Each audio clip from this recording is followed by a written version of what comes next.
For 18 years, Lyanna Winterfield had buried her true self beneath a layer of false scars and absolute suffocating silence. She sat before a cracked, oxidized sliver of looking-glass in the deepest, most forgotten corner of the royal depository, holding a small tin cup filled with damp soot. The air down here in the belly of the Obsidian Palace was perpetually freezing, carrying the heavy, melancholic scent of decaying vellum, dried iron gall ink, and the damp, stale breath of the earth.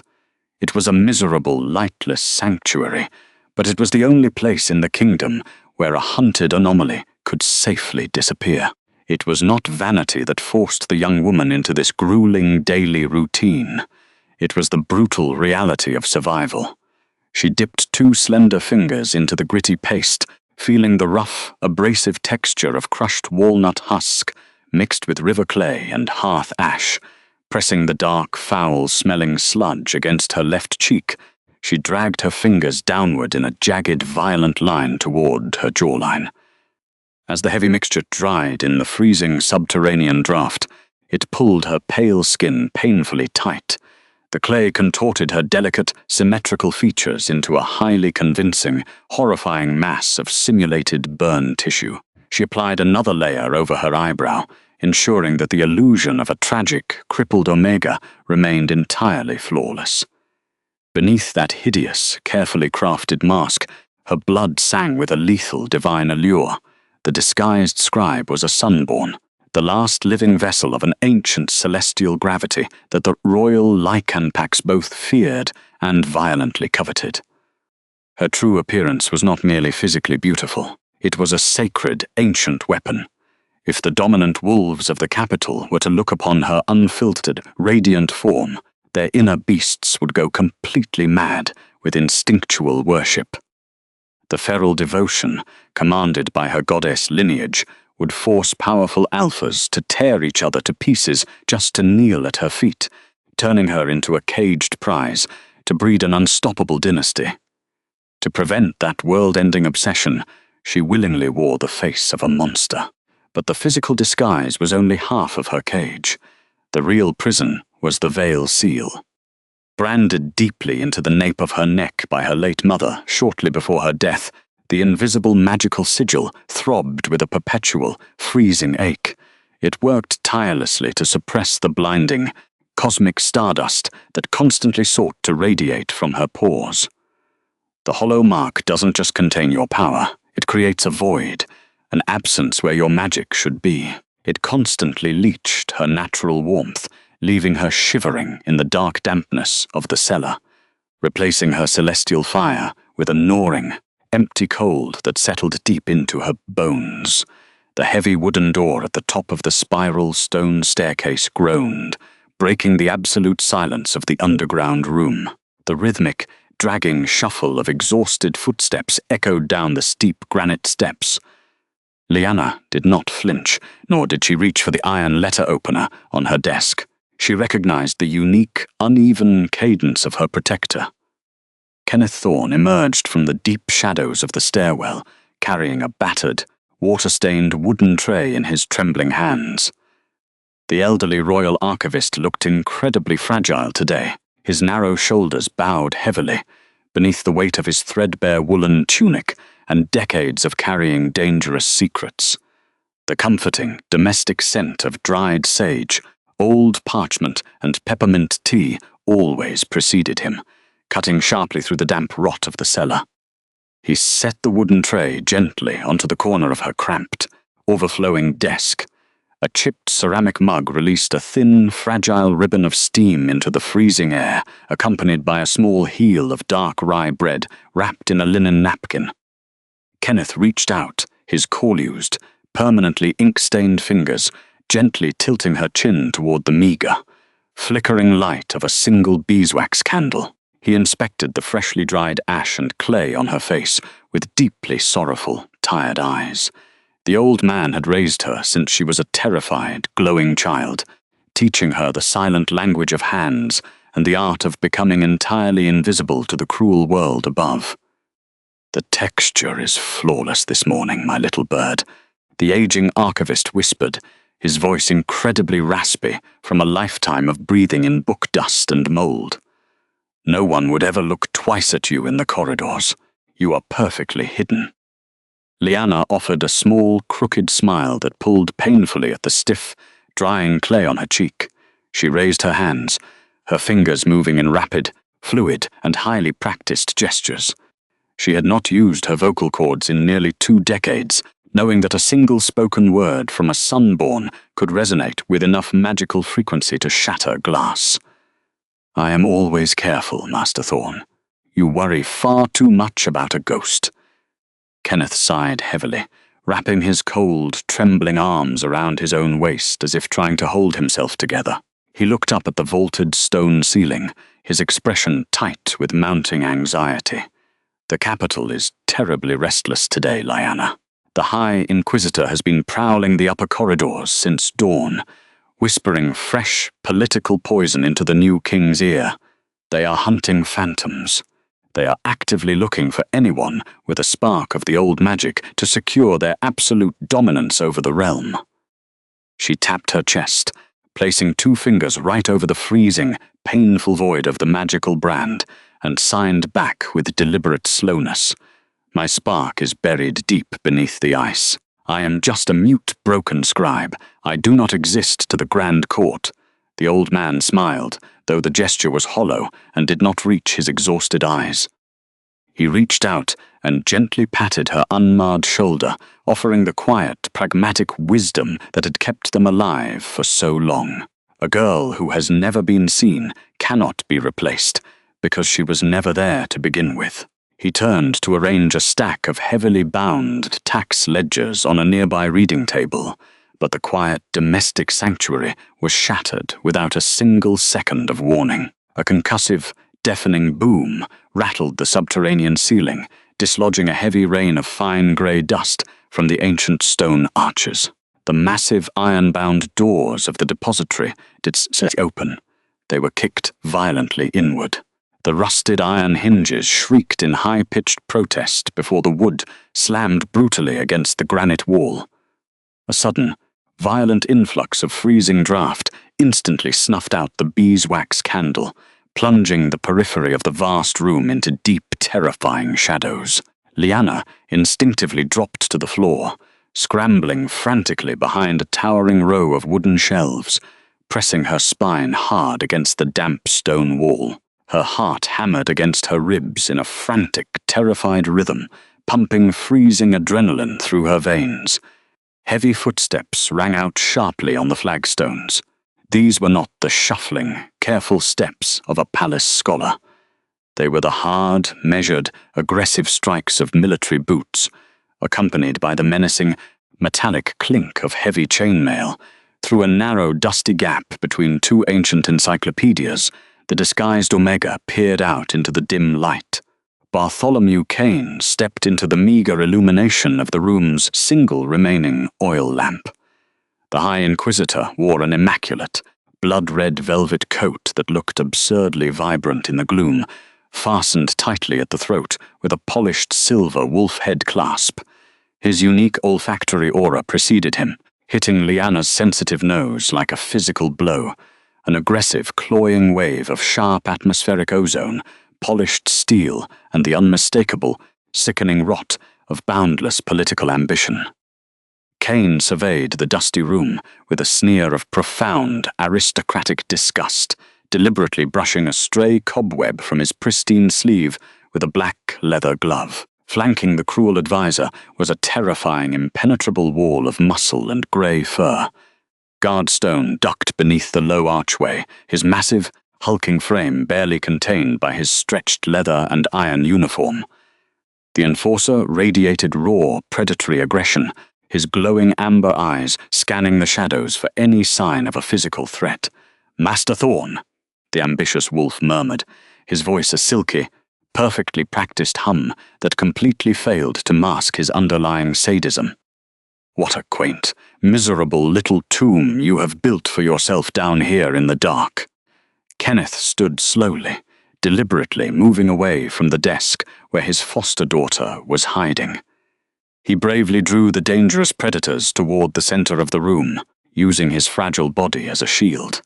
The elderly archivist wiped his ink-stained hands on his leather apron, maintaining a stoic, dignified posture despite the overwhelming physical threat. Inquisitor Kane, to what do I owe the profound displeasure of a royal visit to the cellars? There is nothing here but centuries of forgotten copper tithes and grain yields. The corrupt official smiled, a chilling, predatory expression that bared a sliver of painfully sharp white teeth. He produced a thick, tightly rolled parchment from inside his velvet coat, tapping the heavy document rhythmically against his palm. I am afraid your meticulous historical records contain far more than simple arithmetic, old man. We have found the letters. We have recovered the encrypted correspondence detailing your extensive financial support for the Eastern rebel pacts. That is a complete fabrication. Kenneth replied evenly, his voice remarkably steady despite the massive growling enforcer looming just inches away from him. I have not left this palace grounds in 10 years. I correspond with absolutely no one but the regional librarians, and you know that perfectly well. A lie. Kane chuckled darkly, stepping closer, the scent of ozone growing suffocatingly thick in the unventilated room. How terribly disappointing. I had truly hoped for a weeping confession, but I suppose the Obsidian warrant will have to suffice. Once Alpha King Valerius stamps this parchment with his royal seal at the trial today, your life is forfeit. You are a traitor to the crown, Thorn, and treason carries only one penalty in this realm. The Inquisitor casually flicked his wrist. Take the traitor. Guard Stone lunged forward. The resulting violence was breathtakingly fast and utterly brutal. The hulking enforcer grabbed the elderly archivist by the front of his woolen tunic, lifting him entirely off the floor, and slammed him backward into the heavy oak reading table.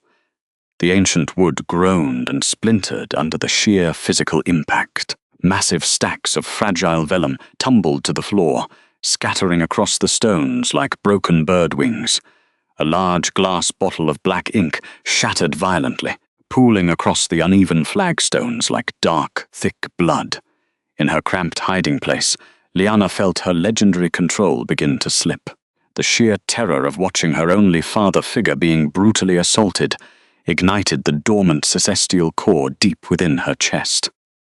The sunborn magic, ruthlessly suppressed for 18 years, flared to life with the blinding intensity of a dying star. The freezing void of the magical restraint on her neck suddenly encountered a raging, upward tide of liquid, molten gold. The conflicting, violently opposing energies caused an agonizing, somatic shockwave of pure physical pain to rip through her nervous system. She clamped her teeth down onto the inside of her cheek until she tasted hot copper, forcing her trembling muscles to remain absolutely still. Her fingernails dug so deeply into her corlused palms that they broke the skin, sending tiny drops of blood into the dust. Every protective instinct in her body screamed at her to stand up, to shatter the invisible brand, and to unleash a blinding storm of divine solar stardust that would instantly burn the Inquisitor to ash where he stood. But the cold, agonizing logic of survival held her down like heavy iron chains. If she attacked a royal guard down here in the dark, she would be branded a rogue murderer. They would butcher Kenneth on the spot and drag her unconscious body into a lightless dungeon long before the Alpha King ever saw her face. To save her father, she had to expose Kane's massive political conspiracy publicly. She had to use her dormant truth sight in the harsh light of day, standing before the entire Grand Court, where the corrupt advisor could not twist the narrative or hide the evidence. She had to wait for the trial. Guard Stone hauled the gasping, winded archivist back to his feet, brutally twisting Kenneth's frail arms painfully behind his back. The old man's face was terrifyingly pale, a thin, bright red trickle of blood running from a split lip where his face had struck the unyielding oak table. As he was dragged mercilessly toward the spiral stairs, Kenneth's eyes flicked desperately toward the deep shadows between the bookshelves. For a fraction of a second, his gaze locked directly onto Lyanna's hiding spot. He gave a microscopic, pleading shake of his head. "Stay hidden. Stay silent. Live." Kane paused at the base of the stairs, elegantly adjusting his velvet cuffs. He slowly turned his head, his sharp, calculating eyes piercing the gloom of the archive. He spotted the small, trembling figure crouched behind the fallen ledgers. For a terrifying, eternal heartbeat, Lyanna thought the wolf had sensed the cosmic fire burning just beneath her skin. But as Kane took in her ash-smeared face, the grotesque fake scars, and her ragged, oversized servant's dress, his expression morphed into pure, unfiltered revulsion. "Leave the crippled creature," the cruel advisor sneered, waving a dismissive, gloved hand as if swatting away a filthy insect. "It is a pathetic, broken thing. It is of absolutely no consequence to the future of this kingdom. Let it rot in the dark." Without another word, the ambitious wolf turned on his heel and ascended the stairs. Hulkingard followed closely behind, dragging the silent, bleeding archivist up into the harsh light of the upper palace corridors. The heavy iron-bound doors slammed shut behind them with a deafening, final clang, echoing ominously off the subterranean walls and sealing the tomb once more. The sudden silence rushed back into the room, feeling vastly heavier and more suffocating than it ever had before. Lyanna remained crouched on the freezing cold floor, trembling violently as the residual adrenaline warred fiercely with the icy suppression of her magical mark. She slowly uncurled her fists, staring blankly at the crescent moons of blood permanently pressed into her palms. The dusty, quiet sanctuary that had safely protected her for nearly 2 decades was completely ruined, littered with broken glass, spilled ink, and scattered history. Instead, it became the moment Lyanna Winterfield's entire world shattered. Lyanna forced her trembling legs to bear her weight, pushing herself up from the ruined, ink-stained flagstones of the subterranean archive. The freezing stone of the deep cellar seemed to drag at her tattered leather boots, trying to pull her back down into the suffocating safety of the dark. She did not weep. She did not allow the blinding, frantic terror clawing at her throat to manifest into a single sob. Almost 2 decades of brutal, relentless conditioning under Kenneth's gentle but uncompromising tutelage had forged her panic into a cold, hardened weapon.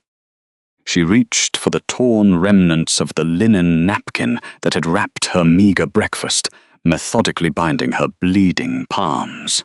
The rough fabric absorbed the warm crescent moons of blood, hiding the physical evidence of her slipping control. Before the heavy iron-bound doors at the top of the spiral staircase could fully settle into their frames, the disguised scribe moved. She paused only briefly at the shattered sliver of looking-glass resting on the splintered oak table. Her reflection was a grotesque masterpiece of survival. The crushed walnut husks, river clay, and damp soot held perfectly to her pale skin, contorting her left cheek and eyebrow into a horrifying mass of simulated burn tissue. She was hideous. She was entirely invisible. She was exactly what she needed to be to navigate the lethal corridors of the Obsidian Palace without triggering the feral, possessive instincts of the dominant Lycan packs. A girl who has never been seen cannot be replaced, because she was never there to begin with. Leaving the ruined sanctuary behind, Lyanna began the long, grueling ascent into the upper echelons of the capital. The transition from the damp, forgotten belly of the earth to the active, breathing heart of the royal stronghold was a jarring sensory assault. The rough granite walls of the stairwell gradually gave way to towering polished pillars of black volcanic glass. The melancholic scent of decaying vellum was abruptly replaced by the sharp, metallic tang of drawn steel, the heavy smoke of burning pine torches, and the aggressive, territorial musk of 1,000 restless wolves. The capital was entirely awake, buzzing with a frantic, bloodthirsty anticipation that made the air feel dangerously thin as she navigated the labyrinthine servant corridors, slipping through the shadows like a ragged ghost, The veil seal, branded into the nape of her neck, began to react to the shifting environment. For nearly 2 decades, the invisible magical sigil had been a source of constant, gnawing cold, a hollow void that aggressively leached her natural warmth to suppress the blinding celestial stardust of her sun-born heritage. The hollow mark doesn't just contain your power, it creates a void, an absence where your magic should be. But now, as she drew closer to the absolute center of Lycan power, the freezing ache began to shift. It was not a gradual warming. It was a violent, throbbing heat, as if a dormant volcano trapped beneath a glacier was finally beginning to fracture the ice. The ancient, sacred bloodline running through her veins recognized the proximity of supreme apex predators. The sunborn magic was never meant to be caged. It was designed by the celestial goddesses to command, to soothe, and to rule beside the most powerful beasts of the realm. The closer she moved toward the Grand Court, the harder her suppressed core fought against the icy brand. The resulting somatic conflict caused an agonizing shockwave of physical pain to ripple down her spine. Lyanna clamped a collused hand over her chest, digging her bound fingers into her collarbone as a wave of dizziness threatened to drop her to her knees. She dragged a ragged breath through her teeth, forcing the molten gold rising in her chest to remain buried beneath the frost. She could not break the seal. Not yet. Not in the empty corridors, where she would simply be slaughtered by passing guards. She reached the heavy, crimson velvet curtains that separated the hidden servant passages from the colossal amphitheater of the Grand Court.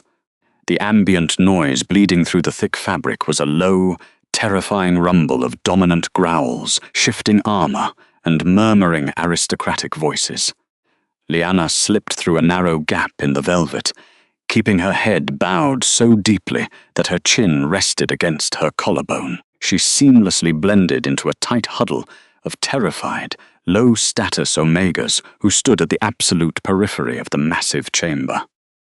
They held heavy silver trays of untouched honeyed wine, their bodies trembling collectively under the crushing atmospheric pressure of so many elite alphas gathered in one space. The Grand Court of Thornmere was a breathtaking, terrifying monument to Lycan supremacy. The cavernous circular chamber was carved directly from the living bedrock of the mountain. Towering obsidian pillars arched upward, supporting a vaulted ceiling lost in deep, smoke-filled shadows. At the very center of the room lay the trial circle, a sunken pit of pale, polished marble that stood in stark, deliberate contrast to the surrounding black stone. The viewing tiers rising around the pit were packed completely full, with the ruling nobility, military commanders, and wealthy pack leaders of the kingdom. Lyanna kept her posture hunched, her shoulders rounded, projecting the exact image of a broken, submissive creature. But from beneath the curtain of her tangled, soot-stained hair, her eyes tracked every movement in the chamber. She was desperately searching for the familiar, frail silhouette of her foster father. The sheer concentration required to suppress her divine allure while scanning the hostile crowd made her pulse race dangerously fast. Her intense, focused gaze accidentally lingered for a fraction of a second too long on the elevated seating tier directly above her. "The serving girl has been staring at me since we arrived," a young, richly dressed alpha lord said, his tone dripping with amusement. The low, mocking whisper drifted down from the balcony, spoken by the noble leaning against the stone railing. Lyanna's heart slammed violently against her ribs. She instantly snapped her gaze to the floor, shrinking back into the shadows behind a taller kitchen maid. She held her breath, her fingernails biting painfully into her bound palms. "Don't flatter yourself," another noble drawled in response, his voice thick with profound boredom and aristocratic disgust. "Look at the creature. Half her face is melted off. She is likely just paralyzed by the sheer terror of being in the presence of her betters. If she looks at you again, I will have the guards throw her into the kennels." The immediate threat of discovery passed, but the terrifying exchange served as a brutal reminder of her razor-thin margin for error. She was a single misstep, away from being dragged out of the shadows and butchered before she could ever speak. She focused entirely on the rough, uneven texture of the stone floor beneath her boots, grounding her spiraling panic in the physical sensation. Then, the atmospheric pressure in the colossal chamber changed with the sudden, violent force of a breaking storm. The heavy iron doors at the head of the court did not simply open. They were thrown wide by 4 massive royal guards, who immediately dropped to one knee. The low, murmuring conversations of the nobility were instantly silenced, replaced by the collective, instinctual lowering of heads. The scent of sharp winter frost, crushing ozone, and deep, ancient cedar swept through the amphitheater, obliterating every other olfactory signature in the room. Valerius Sterling, Alpha King of the Northern Territories, stepped into the flickering torchlight. Lyanna had spent nearly 2 decades hiding in the bowels of his palace, but she had never seen the sovereign in person. The physical impact of his presence was absolutely devastating. He was an immense, terrifying figure of a man, built with the broad, predatory grace of a lethal apex predator. He wore a heavy cloak of dark wolf fur over unadorned, battle-scarred black iron armor, rejecting the velvet and silk of his courtiers. His face was a mask of cold, uncompromising authority, all sharp angles and unforgiving lines. But it was his eyes that stole the breath from Lyanna's lungs. They were a piercing, stormy grey, entirely devoid of warmth, radiating a calculating, clinical logic that had successfully held a fractured kingdom together through sheer, unyielding force. No woman lasted a night with him, they had whispered, but one woman did. One woman lasted a lifetime. The idle gossip of the kitchen maids echoed unbidden in Lyanna's mind. Stories of a king so consumed by his duty and so tightly controlled that his inner beast had frozen over, rendering him completely untouchable. But as Valerius descended the stone steps toward the obsidian throne, overlooking the trial circle, something impossible happened. The veil seal on Lyanna's neck did not just burn, it screamed. A sudden, violent, molten tether snapped into existence deep within the hollow void of her chest, pulling viciously toward the sovereign. It was a somatic shock so intense that Lyanna physically stumbled forward, bumping heavily into the maid ahead of her. The fated mate bond, an ancient cosmic resonance that defied all logic and magical suppression, recognized its counterpart. For a terrifying suspended second, the Alpha King paused mid-step. His broad shoulders stiffened imperceptibly, his winter storm eyes narrowed, and his head tilted a fraction of an inch, his highly trained senses attempting to isolate a sudden, phantom itch of wild Sosa fire, buried beneath the heavy stench of fear in the room. His inner beast, notoriously dormant and locked behind walls of pure ice, gave a low, restless rumble that vibrated through the floorboards. Lyanna stopped breathing entirely. She violently forced the golden stardust back down into the deepest, darkest trenches of her soul, wrapping the icy illusion of the suppression mark around it like a suffocating shroud. She clamped her eyes shut, projecting nothing but the hollow, empty terror of a broken omega. After an agonizingly long moment, Valerius shook his head slightly, dismissing the phantom sensation. He resumed his descent, his heavy boots striking the marble with absolute authority, and took his seat upon the throne. The moment he settled, the air in the room grew dangerously cold, signaling the formal commencement of the royal judgment. From the opposite end of the chamber, a heavy iron portcullis was raised with a grating, metallic shriek. Guardstones stepped out of the holding tunnels, dragging the frail, bleeding form of Kenneth Thorne into the glaring light of the trial circle. The elderly archivist looked incredibly small, standing in the center of the vast, sunken pit. His threadbare woolen tunic was torn at the shoulder, heavily stained with the dark, wet blood, leaking from a fresh, jagged laceration across his forehead. He leaned heavily on his right leg, his breathing shallow and ragged from the brutal assault in the cellars. Yet, despite his shattered physical state, Kenneth refused to drop to his knees.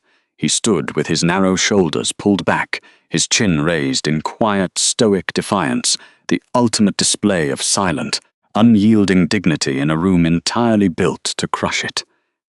Lyanna pressed a hand to her mouth, biting down hard on her own knuckles to stifle the desperate, physical urge to scream his name. The sight of her gentle, protective father figure, bleeding on the polished marble tore at the deepest, most vulnerable foundations of her heart. Before the crowd could fully process the arrival of the accused, Bartholomew Kane glided into the center of the ring. The High Inquisitor moved with the practiced, theatrical grace of a seasoned predator, circling a wounded deer. His blood-red velvet coat flared dramatically as he turned to face the obsidian throne, bowing with a deep, exaggerated flourish that dripped with insincere reverence. The cloying, sickening scent of polished steel and ambition rolled off him in suffocating waves, entirely masking the scent of the blood he had just spilled. "My king," Inquisitor Kane's silky, perfectly modulated voice echoed off the vaulted ceilings, projecting effortlessly to every tier of the amphitheater. "Before you stands a man who has enjoyed the absolute protection and generous bounty of your royal palace for 40 years. Master Kenneth Thorne, Chief Archivist of the Obsidian Depository. A man entrusted with our most sacred histories, and yet, beneath this guise of quiet scholarship, we have uncovered a deep, rotting vein of ultimate betrayal." Valerius did not shift on his throne. His storm-grey eyes remained fixed on the bleeding old man in the pit, his expression entirely unreadable. "Present the evidence, Inquisitor. This court operates on absolute proof, not theatrical accusations." Kane's predatory smile widened, flashing a sliver of sharp white teeth. "Of course, Your Grace. The evidence is undeniable." The corrupt official Luce reached inside his coat and produced the thick, tightly rolled parchment he had flaunted in the cellars. He unrolled it with a sharp snap of his wrists, holding the document aloft for the court to see. Recovered just this morning from a hidden compartment beneath the archivist's desk. It is an encrypted ledger, highly detailed, outlining extensive and continuous financial transfers from the royal treasury's surplus directly to the rebel packs gathering in the eastern Thornwoods. A collective, furious murmur rippled through the gathered nobility. The eastern rebels had been a persistent, bloody thorn in the king's side for 5 years, responsible for the deaths of hundreds of border sentinels. To fund them from within the capital was the highest form of treason imaginable. Furthermore, Kane continued, his voice rising in dramatic righteous indignation as he paced slowly around the silent, bleeding archivist. "We have decoded 3 letters bearing Master Thorne's personal wax seal, explicitly detailing the patrol routes of your royal guard, offering the enemy a clear, unprotected path to the capital's supply lines." Kane stepped forward, offering the heavy parchment to the captain of the king's guard, who respectfully carried it up the steps and presented it to Valerius. The Alpha King took the document in his large, gauntleted hands. He studied the intricate encryption, the meticulous handwriting, and the unmistakable, pressed red wax seal of the royal depository. From her hiding spot in the shadows, Lyanna's heart sank into her stomach. It was a flawless, masterful forgery. Kane had access to the archives, access to Kenneth's seals, and the political power to employ the finest dark scribes in the kingdom. The Inquisitor had fabricated an absolutely perfect lie, one designed to eliminate a political rival who knew too much about Kane's own corrupt dealings, while simultaneously presenting the ambitious wolf as a vigilant savior of the crown. Valerius traced the edge of the seal with a heavy, armored thumb. He was a sovereign entirely bound by the ancient, unyielding laws of his ancestors. He did not rule through whim or emotion. He ruled through the strict, absolute application of Lycan justice. To his cold, analytical eyes, the evidence presented was complete. The cipher matched the treasury records. The seal was authentic. The logic of the betrayal, while deeply disappointing, was structurally sound. Kenneth Thorne, the Alpha King's voice resonated through the chamber, a deep, cavernous baritone that physically vibrated against Lyanna's collarbones. The sheer power of his vocal frequency made the cosmic connection throb with a wild, desperate heat. You are presented with documented proof of high treason against the crown. Do you deny the authenticity of this seal? Kenneth looked up at the terrifying sovereign. The old man knew exactly how this court worked. He knew that any denial without physical proof would be dismissed as the desperate lies of a cornered traitor. He knew that the Inquisitor had engineered an inescapable trap. Kenneth's tired, sorrowful eyes drifted away from the king, sweeping slowly over the dark periphery of the room until they found the specific cluster of trembling serving girls. He could not see her through the gloom, but he knew she was there. He gave a microscopic, almost imperceptible nod of resignation. A final, silent goodbye. "I have served this kingdom with my entire soul, Your Grace," Kenneth said softly, his raspy voice barely carrying past the trial's circle. "I have no defense against a lie this perfectly crafted." Cain turned toward the throne, his eyes gleaming with malicious triumph. "A confession by omission. The law is clear, my king. The penalty for funding the enemies of the crown is death. I humbly request the signing of the Obsidian warrant, that justice may be swift and absolute." Valerius stared down at the bleeding archivist for a long, heavy moment. There was no pleasure in his storm-grey eyes, only the grim, isolating burden of absolute sovereign duty. He slowly nodded his head. "Bring the warrant." A royal scribe hurried forward from the shadows of the throne, carrying a heavy, iron-bound scroll and a silver chalice of blood-red ink. The scribe unrolled the obsidian warrant onto a small stone pedestal beside the king's chair, offering a long, black raven feather quill. At the center of the pit, guard stone roughly kicked the back of Kenneth's knees. The elderly archivist collapsed onto the polished marble with a painful grunt, his head bowed, fully exposing his fragile neck for the executioner's blade. In the dark periphery of the room, time seemed to slow to an agonizing, crawling halt for Lyanna. The freezing suppression of the cursed sigil clashed violently with the roaring, molten gold of her celestial core. The physical pain in her chest was entirely blinding. If Valerius signed that warrant, the execution would happen immediately. Kenneth's head would roll across the white marble before the ink was even dry. Almost 2 decades of brutal discipline. Nearly 20 years of painting her face with soot and clay. A lifetime of swallowing her voice, moving like a ghost, and existing as a hollow, broken thing in the dark. She had sacrificed everything to protect the world from the lethal allure of her sun-born blood. She had accepted her cage. But as she watched the Alpha King dip the black quill into the red ink, Lyanna realized that absolute survival was entirely meaningless if it required standing by while the only man who had ever loved her was slaughtered like an animal. She did not complain. She did not beg. She simply uncurled her blood-stained fingers, dropping the heavy silver wine tray she had stolen from the kitchens.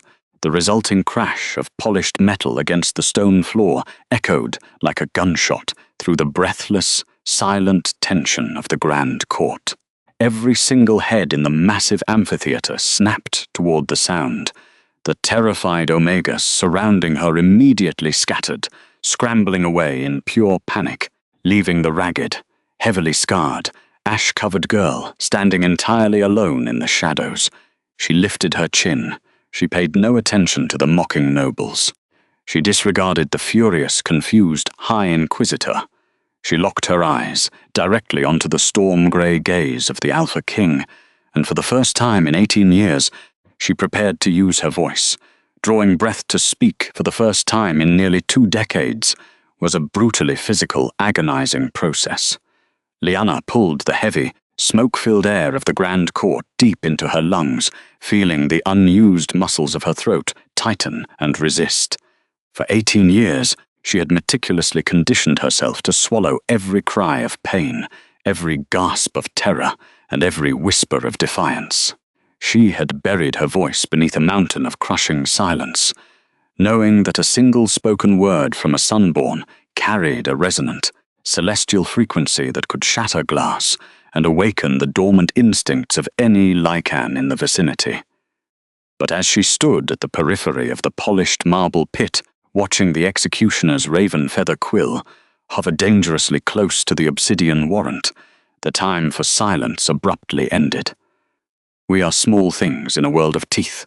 My Lyanna, smallness is a gift, use it."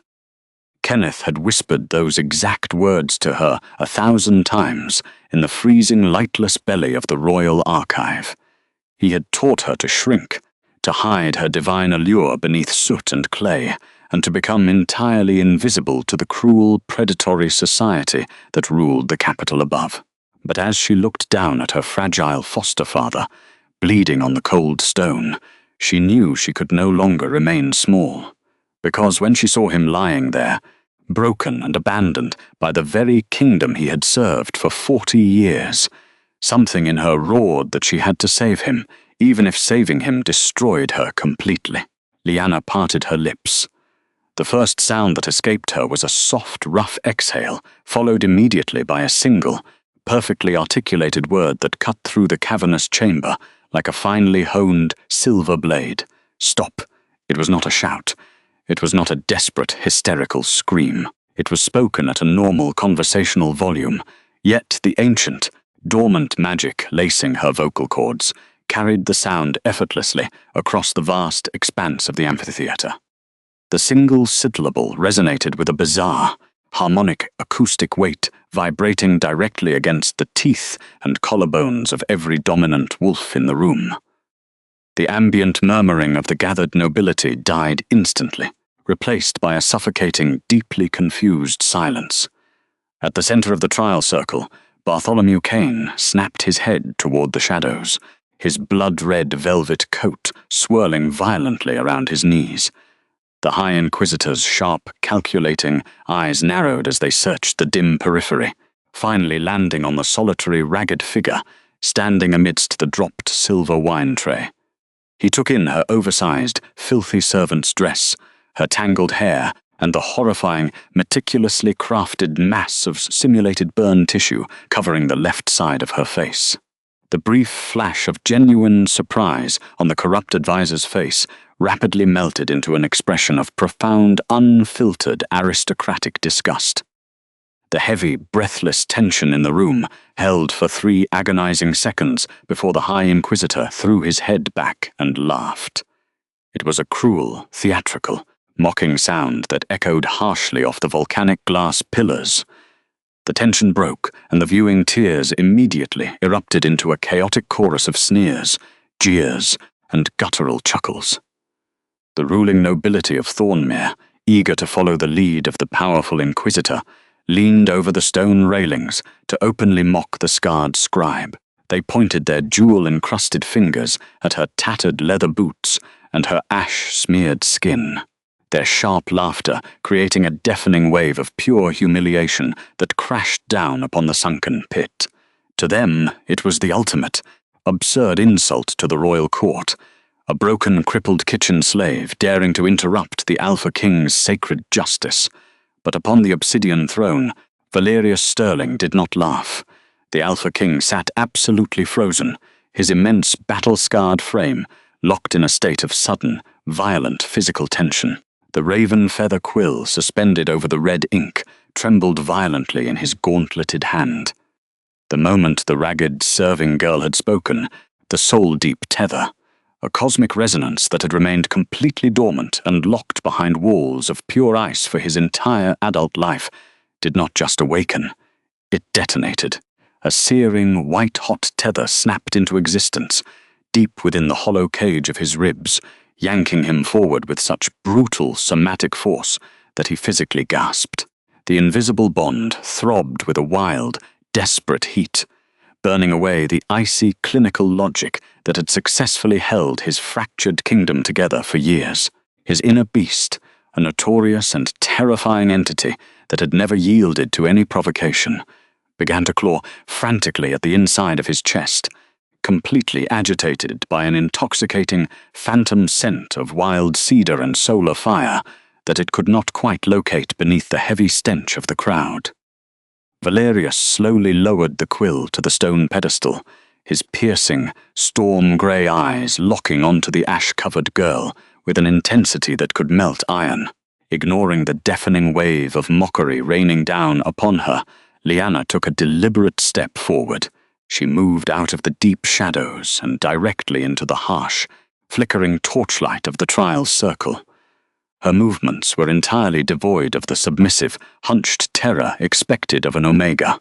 Despite the heavy, suffocating weight of the Veil Seal freezing her spine, she walked with the quiet, devastating grace of a sovereign stepping onto her own battlefield.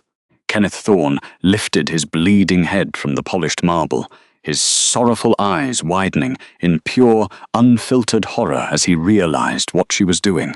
The elderly archivist strained against the brutal grip of the guards, his voice a frantic, raspy whisper that barely reached her ears. "No, my little bird, go back to the dark. Let them have me. Do not let them see you." Lyanna did not stop. She descended the shallow stone steps into the sunken pit, halting only a few paces away from the towering, muscular frame of the High Inquisitor. She kept her chin raised, her spine completely straight, projecting a silent, unyielding dignity that stood in stark, deliberate contrast to her ragged appearance. "The evidence presented to this court is a flawless, masterful forgery," Lyanna stated, her voice flowing smoother this time, the celestial harmonic frequency bleeding more prominently into her tone. "Kenneth Thorne has never corresponded with the Eastern rebels. The encrypted ledgers were fabricated and planted in the depository archives by the very man who stands before you demanding an execution." The sheer, unapologetic audacity of the accusation sent a shockwave of enraged murmurs rippling through the viewing tiers. The nobles who had been laughing moments before were now snarling, their dominant lichen instincts deeply offended by the direct challenge from a creature they perceived as fundamentally defective and worthless. Bartholomew Kane's predatory smile vanished entirely, replaced by a cold, murderous sneer. The cloying, sickening scent of sharp atmospheric ozone and polished steel rolled off the Inquisitor in suffocating aggressive waves as he closed the distance between them. He towered over the disguised Sunborn, his perfectly manicured hands clenching into tight, trembling fists. His pride, an incredibly fragile and vicious thing, could not tolerate being publicly accused by a low-status servant in the presence of the Alpha King. "How dare you speak in this sacred chamber, you filthy, crippled creature?" Kane hissed, his voice dropping to a silky, venomous register designed to intimidate. He turned his back on her, addressing the obsidian throne with a sweeping, dismissive gesture. "My king, I apologize for this absurd disruption. It seems one of the mindless cellar rats has lost whatever fractured sanity it had left. This broken thing is clearly infatuated with the traitor and seeks to delay absolute justice with pathetic, desperate lies." Valerius did not respond to the Inquisitor. The Alpha King was gripping the armrests of his throne so tightly that the ancient volcanic stone was visibly beginning to fracture beneath his armored gauntlets. A low, terrifying rumble vibrated in the back of his throat, a sound of pure, barely restrained, feral aggression that made the royal scribe standing beside him take 2 frantic steps backward. The sovereign's winter-storm eyes remained entirely fixed on Lyanna, tracking the subtle, almost imperceptible rise and fall of her chest, desperately trying to understand why. Looking at this scarred, ragged woman made his blood sing with absolute devotion. Kane, completely oblivious to the rapidly deteriorating control of his monarch, snapped his fingers sharply toward the heavy iron portcullis. "Guardstone, remove this wretched eyesore from the trial circle immediately. Throw her into the deepest kennel in the lower dungeons, and ensure she is heavily whipped for interrupting a royal execution. I will not have my honor questioned by a deformed slave." Garrick Stone stepped forward, a massive, hulking wall of muscle and grey fur encased in stretched leather and heavy chainmail. The royal enforcer radiated raw, predatory aggression, his heavy military boots striking the marble floor with loud, menacing thuds. He drew a pair of heavy iron-binding cuffs from his belt, his glowing amber eyes locking onto the small, fragile target standing defiantly in the center of the pit. Kenneth screamed, a raw, tearing sound of pure parental terror. He fought violently against his captors, throwing his frail, beaten body forward in a desperate, futile attempt to shield his foster daughter. But the guards simply slammed the archivist back down against the unforgiving stone, pressing a heavy boot between his shoulder blades to pin him in place. Lyanna did not flinch when the massive enforcer closed the distance. She did not cower when the suffocating shadow of his immense, terrifying frame fell completely over her. She did not take a single step backward as Guard Stone reached out with a heavy, gauntleted hand to seize her by the shoulder. Instead, she closed her eyes, reached deep into the freezing, hollow void within her chest, and stopped fighting the raging, molten tide of her divine heritage. For 18 long, agonizing years, the Veil Seal branded into the nape of her neck had been a source of constant, gnawing cold. It had violently suppressed the blinding, celestial stardust of her sunborn bloodline, leeching her natural warmth and forcing her magic into a state of perpetual hibernation. But as Guard Stone's armored fingers brushed against the tattered fabric of her servant's dress, Lyanna actively seized the invisible magical sigil and shattered it from the inside out. The resulting somatic explosion was breathtakingly violent. It did not feel like a gradual warming. It felt like a glacier violently fracturing under the sudden, cataclysmic eruption of a trapped volcano. The icy brand on the back of her neck split open with a sharp, metaphysical crack that echoed loudly in the minds of every lichen in the room. An agonizing shockwave of pure, molten physical pain ripped down her spine, followed immediately by a soaring, euphoric sensation of absolute unchained liberation. The freezing void that had hollowed out her soul for nearly 2 decades was instantly flooded with a roaring, limitless ocean of cosmic, golden fire.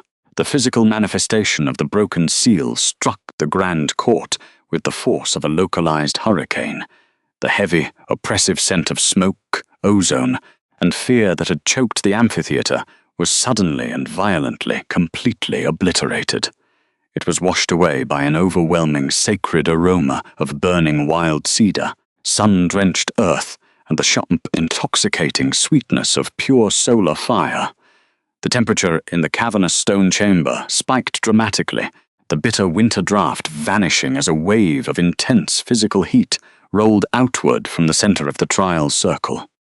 Guard Stone froze entirely mid-motion. The massive enforcer let out a sudden, confused gasp, his amber eyes widening in primal, instinctual panic as his hand was physically repelled by a localized field of intense, burning gravity. The brutal predator suddenly realized, with the absolute clarity of an animal facing a natural disaster, that the fragile prey he had been ordered to seize was rapidly becoming something terrifyingly divine. Lyanna opened her eyes, and the storm-grey irises she had hidden for so long were now swirling pools of blinding, liquid gold. The meticulous physical disguise that had safely protected her for her entire life began to actively fail under the immense pressure of the escaping magic. The crushed walnut husks, river clay, and damp soot covering her left cheek could no longer contain the radiant, celestial heat pouring from her pores. The thick, horrifying mass of simulated burn tissue suddenly dried completely, fracturing and cracking like parched desert earth splitting under a brutal summer sun.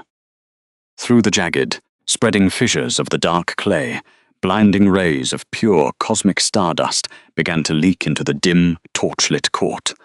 The golden light was incredibly piercing, cutting through the smoky shadows of the room like solid, physical spears of dawn.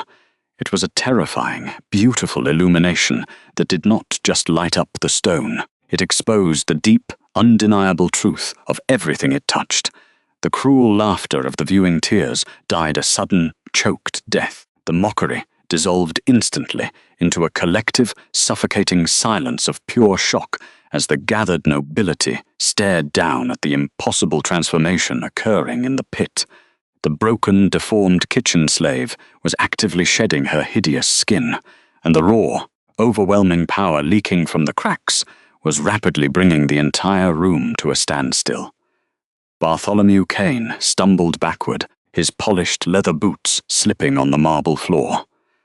The High Inquisitor threw a gloved hand up to shield his eyes from the blinding, localized flares of golden stardust shooting from the cracks in the girl's face. His mouth opened and closed in completely silent, helpless confusion as his grand, manipulative political theatre was entirely derailed by a force of nature he could not possibly comprehend. Up on the elevated dais, the reaction was far more devastating. Alpha King Valerius Sterling did not just stand.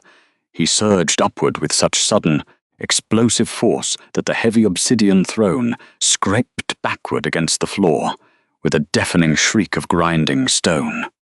His armored hand knocked the silver chalice of blood-red ink off the pedestal, sending it crashing to the floor, where it pooled like a terrible premonition. He spared no glance for the spilled ink. He paid no heed to the terrified Inquisitor. He looked only at the ragged woman standing in the center of the blinding, expanding halo of golden light. The predestined union, now entirely freed from the isliciscus pressure of the invisible brand, slammed into the sovereign's chest with the undeniable, crushing weight of a collapsing star. The Alpha King's breathing became incredibly shallow, his broad chest heaving as the sacred scent of wild cedar and solar fire flooded his highly advanced senses, completely overriding every single logical command in his formidable brain. His inner beast, the terrifying, untouchable entity that ruled the northern territories with an iron fist, dropped completely to its belly inside his mind, letting out a low, desperate whine of absolute, unconditional submission. In the center of the pit, Lyanna Winterfield raised her hands to her own face. Her bound, blood-stained fingers gently touched the fracturing, hardened clay that had been her prison for 18 years. The golden light, spilling through the cracks, grew exponentially brighter, the heat rising to an almost unbearable intensity as the final remnants of the ancient seal burned away to ash. She took a slow, deep breath of the cedar-scented air, no longer a hidden, fearful creature of the dark, but a fully awakened vessel of the sun, preparing to wipe away the illusion and force an entire kingdom of wolves to look upon their true, undeniable master. Lyanna's trembling, blood-stained fingers pressed firmly against the rigid, hardened shell of her left cheek. The meticulously crafted mixture of crushed walnut husks, river clay, and damp soot that had served as her flawless, suffocating prison for nearly 2 decades, was already beginning to fracture under the immense, building pressure of her awakened bloodline. She did not gently wash the hideous illusion away. She dragged her bound, collused palms violently downward, her nails biting into her own skin as she physically tore the grotesque mask of simulated burned tissue from her flesh. The sheer friction of her movement acted as the final catalyst for the raging celestial core trapped within her chest. The oppressive, freezing void of the ancient seal was permanently gone, replaced by a soaring, weightless euphoria that made her spine arch. As the thick, dark crust fell away from her face, the fragments never reached the polished marble floor. The sheer, localized atmospheric heat radiating from her unsealed pores instantly incinerated the falling debris. The heavy river clay and damp soot turned to fine, white ash mid-air, carried upward by a sudden swirling thermal draft, generated entirely by her own divine body. Every single trace of the broken, crippled kitchen slave was being systematically burned out of existence, leaving behind a raw, unfiltered manifestation of ancient cosmic authority that the subterranean kingdom had not witnessed in centuries. A blinding, cataclysmic burst of pure, liquid gold stardust erupted from her exposed skin, It was not merely a bright illumination, it was a heavy, physical force of nature. The radiant shockwave slammed outward from the center of the pit, striking the massive volcanic glass pillars with the intensity of a captive summer sun detonating inside a sealed tomb. The deep, oppressive shadows that had clung to the vaulted ceilings of the Grand Court for generations were violently banished. They were instantly replaced by a searing, majestic daylight that forced every dominant lichen in the cavernous chamber to flinch, throwing their heavily ringed hands up to shield their highly sensitive eyes from the agonizing brilliance. The immediate environmental shift was utterly devastating to the predatory senses of the gathered court. The aggressive, cloying stench of Bartholomew Kane's political ambition, the sharp metallic tang of spilled ink and blood, and the heavy, territorial musk of 1,000 restless wolves were entirely eradicated. A sacred, overpowering aroma swept through the vast amphitheater with the force of a hurricane. It was the sharp, intoxicating scent of wild, ancient cedar bleeding seamlessly into the sweet, ozone-rich perfume of raw solar fire. The unique olfactory signature did not just fill the massive room. It aggressively claimed it, asserting absolute, undeniable environmental dominance over every other scent profile in existence.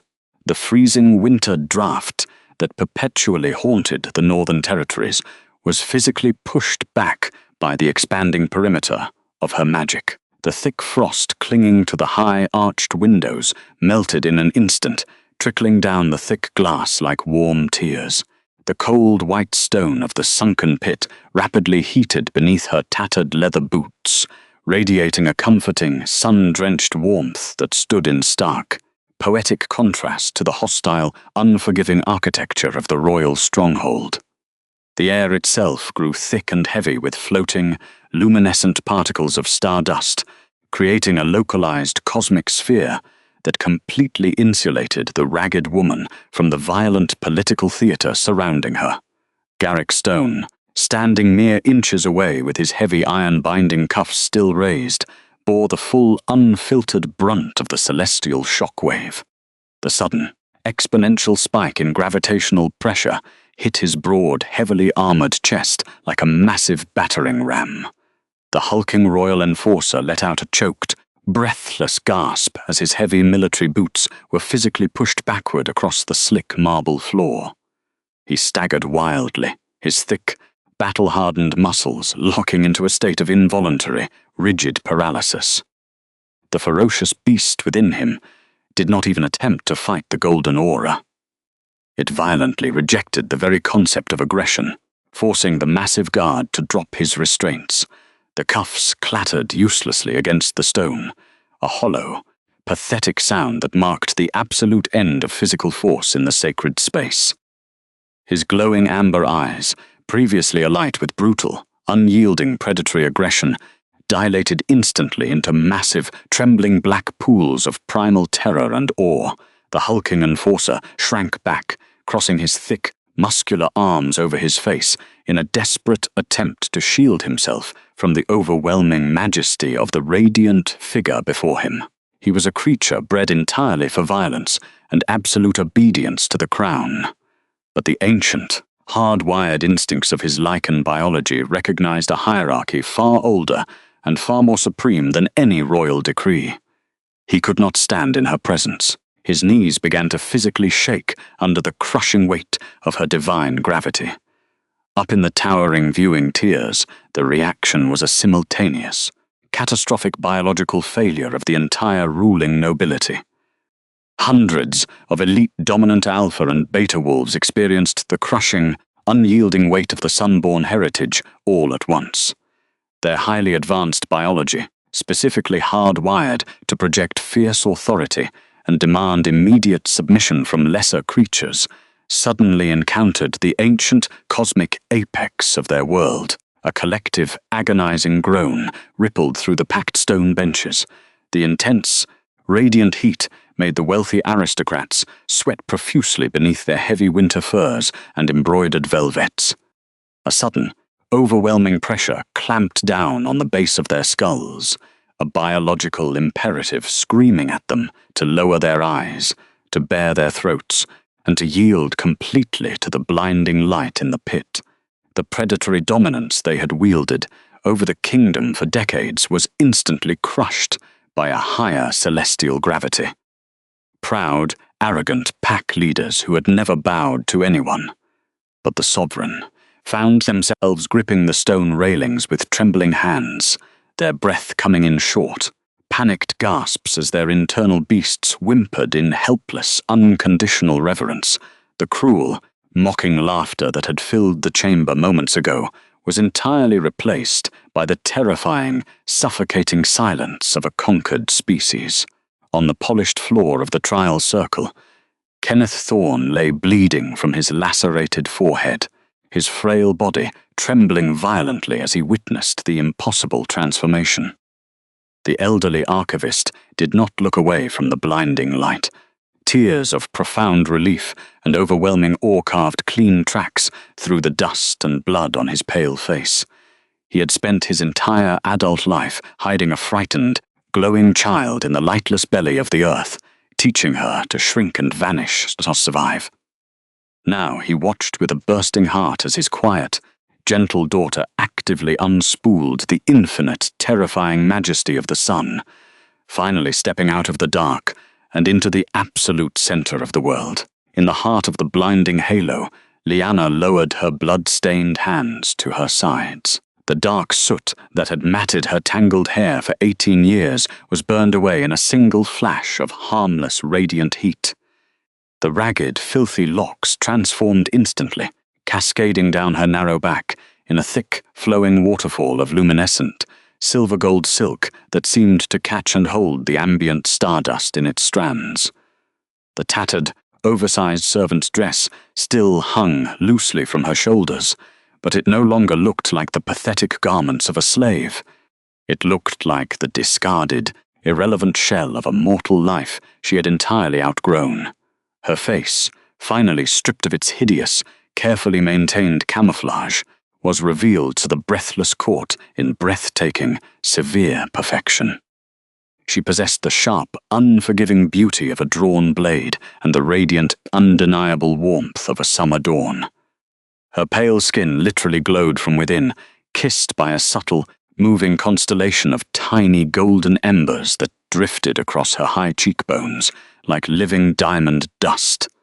The crippling illusion of the broken Omega was permanently erased, replaced by the terrifying, flawless visage of a supreme celestial ruler. She lifted her chin, opening her eyes fully to the paralyzed audience. The muted, fearful grey irises that she had carefully projected for nearly 2 decades were entirely gone. In their place were swirling, bottomless pools of molten, burning gold. It was the physical manifestation of her fully awakened truth sight, a divine gaze that did not just look at the surrounding wolves, but pierced directly through their flesh, reading the absolute, unvarnished history of their souls. When her radiant eyes swept across the viewing tiers, the aristocrats physically flinched, deeply terrified that the blinding light would expose every corrupt secret and cowardly betrayal they had ever committed in the dark. A high-born lady in the front tier, draped in expensive crimson silk, had thought the ragged servant would be executed on the spot for her insolence. She was wrong, because the Alpha King had finally discovered the truth, and he was coming for what was his. The sudden, violent shift in the room's power dynamic was absolute and irreversible. The ancient prophecy of the dormant solar lineage, long dismissed as a myth by the arrogant northern packs, was standing in the center of their stronghold, breathing, glowing, and completely untamed. Bartholomew Kane realized the catastrophic magnitude of his error with agonizing, suffocating clarity. The High Inquisitor stumbled backward, his polished leather boots slipping frantically on the slick marble floor. The immaculate blood-red velvet coat he wore, once a terrifying symbol of his immense wealth and untouchable political power, suddenly looked incredibly cheap and pathetic against the genuine, cosmic royalty radiating from the center of the ring.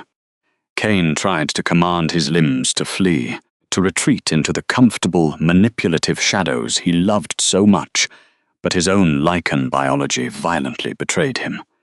His knees buckled forcefully under the crushing, suffocating weight of her celestial gravity.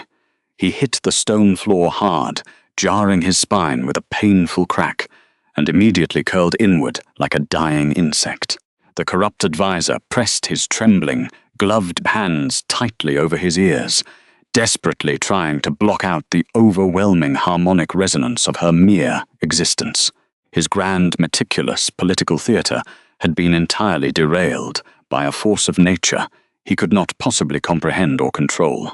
He let out a pathetic, high-pitched whimper of absolute defeat, unable to even lift his head to look upon the blazing goddess he had just ordered to be whipped. Up on the elevated dais, Valerius Sterling remained standing, though his immense, battle-scarred frame was trembling with a terrifying violence he had never known. The thick, thrumming river of pure, molten heat connecting his broad chest directly to hers stabilized instantly. The sovereign did not feel pain anymore. He felt a soaring, desperate euphoria that completely hollowed out his lungs, replacing the bitter, freezing air of his lonely existence with the intoxicating warmth of her divine fire. The towering, impenetrable walls of ice he had carefully built around his heart, to survive the brutal politics of his realm, vaporized into nothingness. The cold, clinical logic that had allowed him to rule a fractured kingdom with absolute detachment was entirely burned away. He did not regard her with the predatory hunger of an alpha claiming a mate. He refused to view her with the calculating coldness of a king assessing a massive, magical threat. He looked at her with the absolute, shattering devotion of a dying man who had just been handed the sun after a lifetime of freezing in the absolute dark. Valerius moved. He stepped around the shattered silver ink chalice, his heavy boots crushing the spilled red liquid, and began to descend the wide stone stairs of the dais. The slow, rhythmic clank of his black iron armor echoed loudly in the breathless, terrifying silence of the amphitheater. Each step he took was deliberate, but entirely stripped of his usual terrifying arrogance and commanding posture. He moved with the slow, agonizing reverence of a starving pilgrim approaching a highly sacred, ancient altar. His storm-grey eyes were locked entirely onto the radiant, glowing woman standing in the pit, utterly blind to the hundreds of nobles watching him in stunned silence. He was blind to the whimpering, inquisitor groveling on the floor, blind to the massive royal guards frozen in terror, blind to everything in the universe except the blinding golden light of his true, fated counterpart. He reached the edge of the sunken marble pit, but he did not stop there. The towering, heavily scarred monarch walked directly into the blinding perimeter of her stardust aura, willingly crossing the threshold into her localized domain of burning heat. As the intense, cedar-scented air washed over his hardened face, relaxing the permanent lines of stress and fury etched around his eyes, Valerius Sterling did the impossible. The most feared and ruthless apex predator in 3 realms, a man who had buried entire rebel armies in the snow without a second thought, completely surrendered his crown. He dropped to his knees. The heavy, metallic crash of his thick iron greaves, striking the polished white marble, reverberated through the grand court like a massive thunderclap. It was the definitive, world-altering sound of a kingdom's absolute hierarchy breaking, and immediately reforming around a new, supreme center of gravity. The terrifying sovereign did not just kneel. He bowed his massive head deeply, exposing the thick, vulnerable column of his neck to her in the ultimate, unquestionable display of feral lichen submission. His broad chest heaved heavily as he breathed in the sacred scent of her fire, his massive, gauntleted hands resting openly and peacefully on his armored thighs. He completely surrendered all physical defense, all political authority, and all sovereign power to the ragged, glowing woman standing before him. His inner beast, notoriously vicious and completely untamable, let out a soft, contented sigh in his mind, finally finding the warm, absolute safety it had been desperately seeking since birth. The sight of their untouchable, terrifying king, physically surrendering to the glowing celestial figure, shattered whatever fragile, lingering resistance remained in the viewing tiers. It happened all at once, a massive, cascading wave of absolute, unquestionable submission rolling through the cavernous amphitheatre. Hundreds of proud, aristocratic wolves, battle-hardened military commanders, and wealthy pack leaders dropped simultaneously from their carved stone benches. They sank to their knees on the hard floor in perfect, unified synchronicity, driven by an overwhelming combination of biological imperative and pure, undeniable awe. The sharp clatter of ornamental swords hitting the stone, the rustle of heavy silk and velvet collapsing against the tiers, and the collective, shuddering exhales of a completely conquered nobility filled the massive space. Every single head in the room was bowed, every throat exposed, every ego completely dismantled by the quiet, radiant strength of the woman they had dared to mock. Lyanna Winterfield stood motionless in the exact center of the kneeling empire, the golden stardust swirling gently around her unblemished skin. Her glowing, truth-seeing eyes swept over the sea of bowed heads, resting finally on the massive, trembling frame of the Alpha King, weeping silently at her feet. The quiet, broken kitchen slave they had ordered to be dragged into the dungeons had completely vanished, leaving only a radiant, unyielding goddess bathed in the blinding light of her own making, finally holding the fate of the entire northern territories in the palms of her glowing hands. The absolute, suffocating silence of the grand court stretched into an agonizing eternity. Not a single lichen in the cavernous amphitheatre dared to draw a full breath. Lyanna Winterfield remained perfectly still in the center of the sunken marble pit, the radiant, liquid gold stardust drifting from her unblemished skin like slow-falling snow. Her molten, glowing eyes observed the sea of bowed heads, resting finally on the immense ironclad shoulders of Valerius Sterling. The Alpha King's broad chest rose and fell in a slow, rhythmic cadence, completely attuned to the thrumming, burning pulse of the celestial tether that now anchored their souls. The oppressive, freezing void of the Veil Seal was permanently gone, replaced by a soaring, euphoric heat that resonated deep within the hollow spaces behind her ribs. She stepped away from the kneeling sovereign. Her bare, tattered leather boots made almost no sound on the warm white stone, yet every apex predator in the room tracked her movement through the sacred, overpowering scent of wild cedar and solar fire.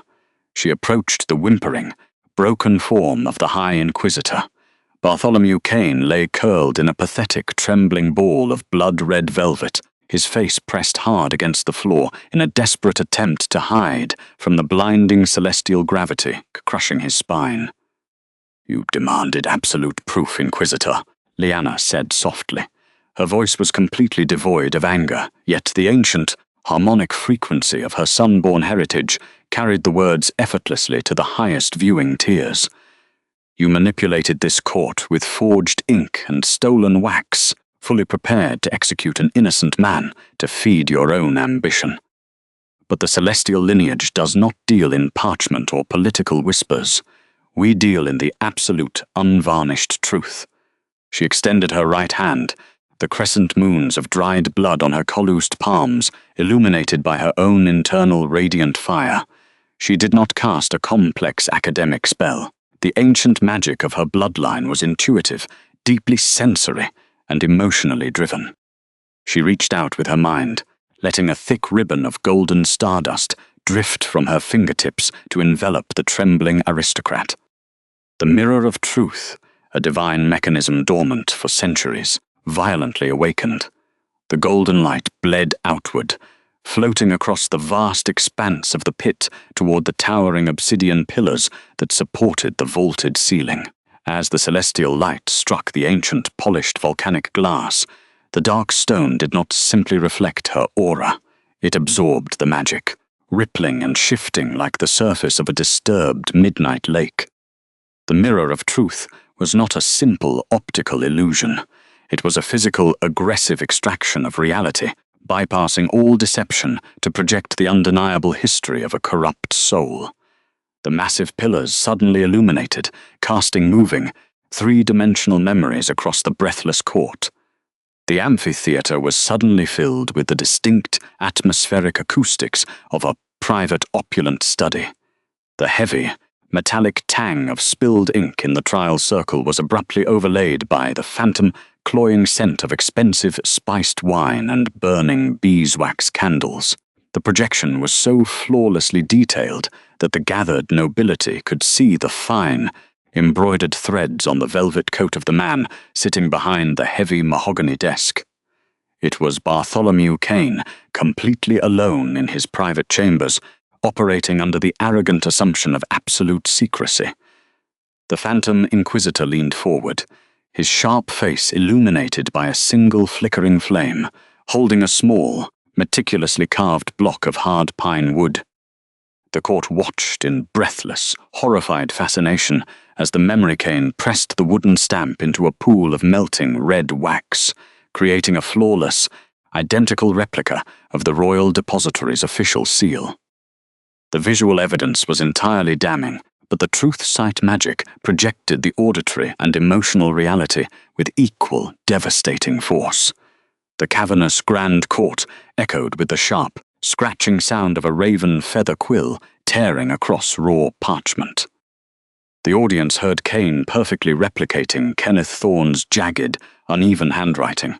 They listened to the corrupt advisors, muttering the cipher codes aloud to a hidden accomplice, deliberately outlining false patrol routes to frame the innocent archivist. The sheer malice radiating from the projection was suffocating. Every dominant wolf in the room could physically smell the sour, toxic stench of Kane's ambition and his complete sociopathic disregard for the safety of the kingdom's borders. He was not protecting the crown. He was actively risking the lives of the royal sentinels to secure a petty political assassination and claim sole dominance over the royal treasury. The shimmering golden images slowly dissolved, sinking back into the dark obsidian stone until the pillars returned to their natural, glossy black state. The silence that followed was heavy, dangerous, and entirely devoid of the previous awe. It was the terrifying, highly focused silence of 1,000 apex predators realizing they had been manipulated, lied to, and used as ignorant pawns in a treacherous game. The collective, guttural growl that began to vibrate through the viewing tiers was low, feral, and absolutely deafening.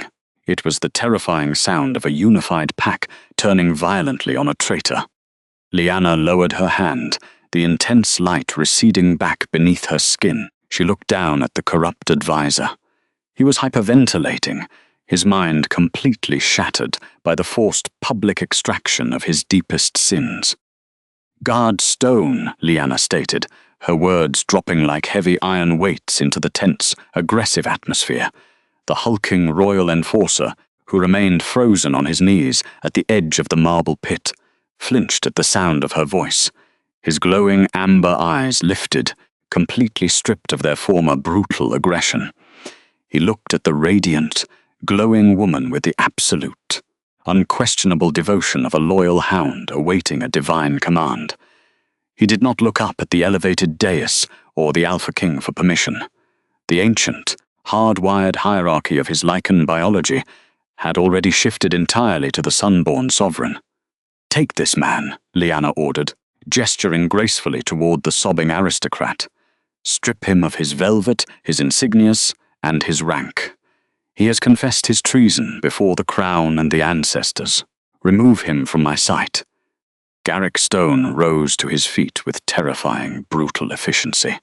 The massive enforcer crossed the distance in 3 long strides, his heavy military boots striking the marble with lethal intent.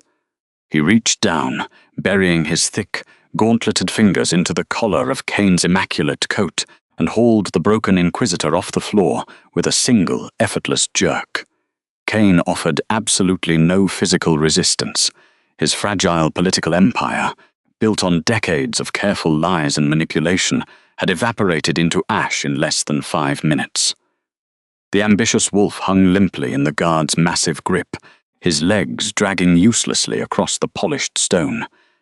As the enforcer dragged him mercilessly toward the heavy iron portcullis leading to the lower dungeons, Cain turned his head, his wide, ruined eyes locked onto the glowing, unblemished face of the woman he had just ordered to be whipped. There was no defiance left in him, only the hollow, agonizing realization of his own absolute destruction. Lyanna watched the heavy iron gates slam shut, sealing the traitor in the dark. "Thank you for forcing my hand," she thought with cold, unyielding finality.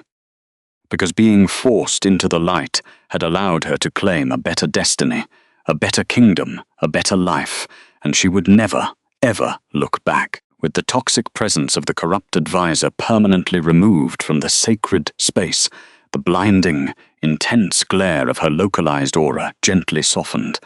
The fierce, burning celestial gravity shifted into a warm, honeyed glow, mimicking the comforting embrace of a late summer afternoon.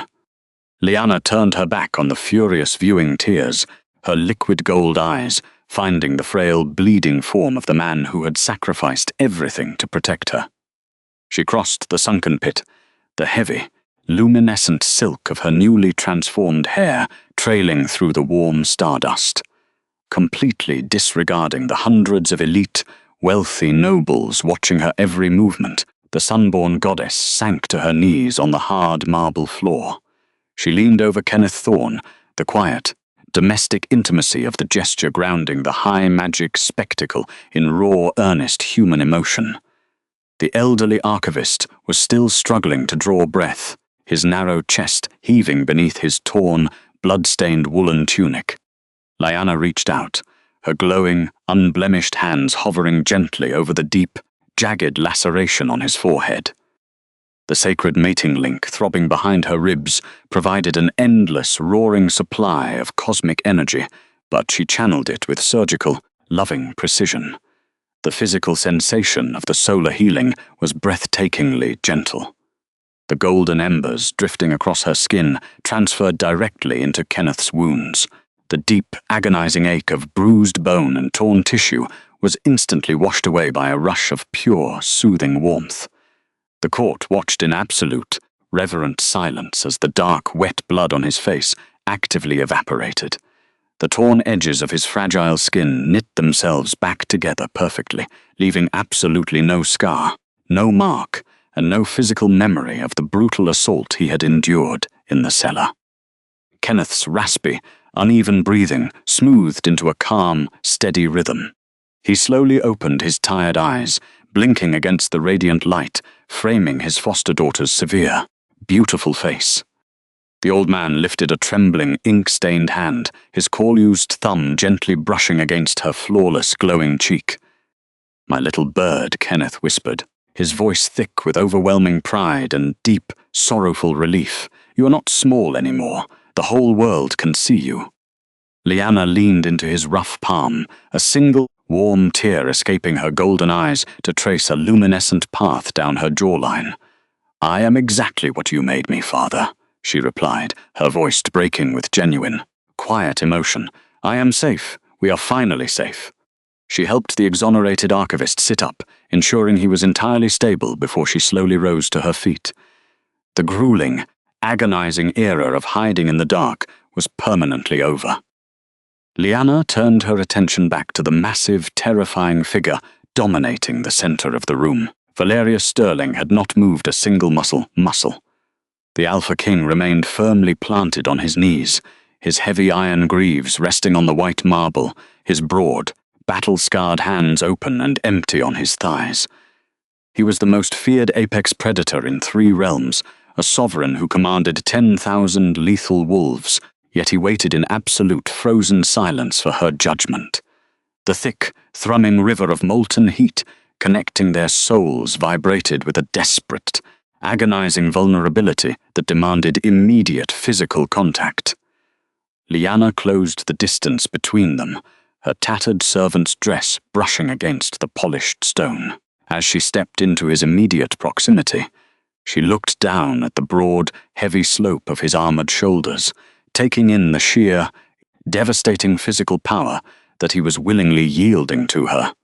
Because monsters do not kneel to speak to a ragged kitchen slave, she thought, the heavy dramatic irony of the moment settling deep into her bones.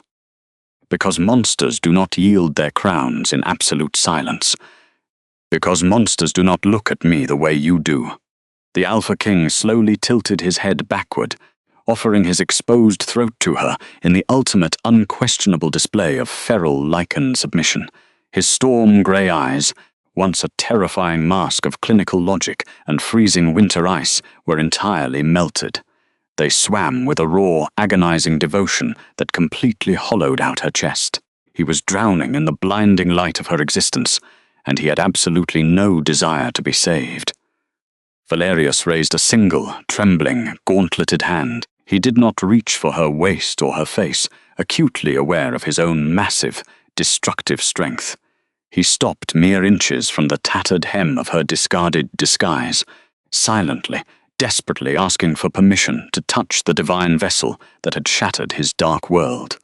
Lyanna gave a slow, deliberate nod. The massive sovereign gently grasped the rough fabric, pressing his scarred forehead directly against her knee. A heavy, shuddering exhale ripped its way out of his broad chest, a sound of pure, unadulterated relief that echoed loudly in the breathless quiet of the court. I have hunted shadows for a lifetime, searching the freezing dark for a warmth I could not name, Valerius murmured, his deep, cavernous voice cracking under the crushing weight of his own sincerity. The cold, unfeeling monarch was entirely gone, replaced by a broken, repentant male offering his soul to his equal. My throne, my pack, my life, they are yours, Sunborn. Burn this kingdom to ash, or heal it with your light. I am yours to command now, and until the mountains crumble. Lyanna did not ask him to stand immediately. She allowed the heavy, absolute truth of his surrender to settle over the hundreds of nobles watching from the viewing tiers. The arrogant matriarchs and cruel lords who had actively mocked her existence were forced to burn the undeniable image of their untouchable king weeping at her feet into their permanent memories. Then she reached down, her warm, glowing fingers wrapped gently around the thick, cold iron plates of his gauntlet. The physical contact sent an explosive shockwave of euphoric, soul-binding heat through both of their bodies, a sudden, blinding flash of pure magical resonance that finally anchored the fated bond in permanent reality. I do not want a kingdom of ash, Valerius, Lyanna said softly, her voice carrying the undeniable majestic weight of an equal sovereign. And I have no desire to rule a man who remains on his knees in the dark. Stand with me. The Alpha King obeyed. He rose slowly, his towering, heavily armored frame unfolding to its full, terrifying height. He cast a massive, protective shadow over the marble pit, but he kept his head slightly bowed, explicitly yielding the absolute center of authority to her. He did not pull her into a dominant, possessive embrace. He stepped to her side, a lethal, unyielding shield dedicated entirely to her survival and her rule. The Grand Court remained on its knees, unable and unwilling to rise against the blinding light. Outside the obsidian walls, the oppressive freezing winter that had choked the northern territories for centuries began to violently fracture, pushed back by the expanding, cedar-scented warmth of a new era.